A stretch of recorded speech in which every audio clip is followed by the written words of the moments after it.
I would say that the difference with Abarca actually starts with culture and with people, right? Technology is the product of people. It's the interactions of human beings working with customers, product people, engineers, pharmacists, actuaries, you name it, coming together to build a better way and using the beauty of software to execute that at scale. Okay? When we started in the PBM industry more than 15 years ago, even then, we saw that the platforms, that the core infrastructure that pharmaceutical benefit management companies were using to operate was getting long in the tooth, right? These were systems that were built in the 80s and 90s, some of them. You see it in Medicaid now, where a lot of these systems are 40 years old.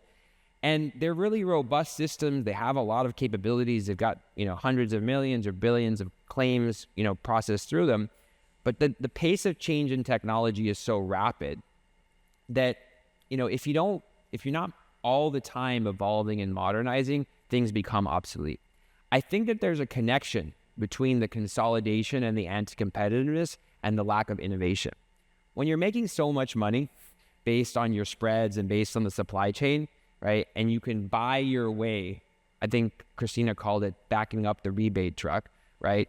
You can buy your way into relationships and be like, well, you want to leave me, but I'm going to cut you a $50 million check. And the CFO is like, wait a minute, $50 million? They're not asking like, well, where did that come from?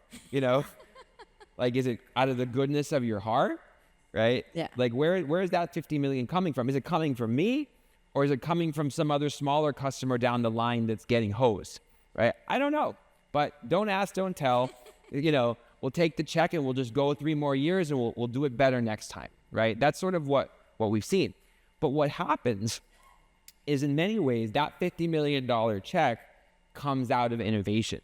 Right? It's like we're using the supply chain to buy our way into customer relationships, and we're not focusing on really differentiating on service, flexibility, adaptability, technology, right? And so they've been outdated for some time. And even today, 15 years later, right, the largest PBMs are still operating on core platforms that are outdated. I have to give some credit, though, in the conversation with JC, right? Like, the people who work at the larger PBMs are smart, and many of them are really well-intentioned, okay? I just think that their incentives and, the pressures that they have from Wall Street and from others are misaligned and force them to think about maximizing, continuing to maximize profits in the short term without necessarily creating sustainable value for all stakeholders in the long term.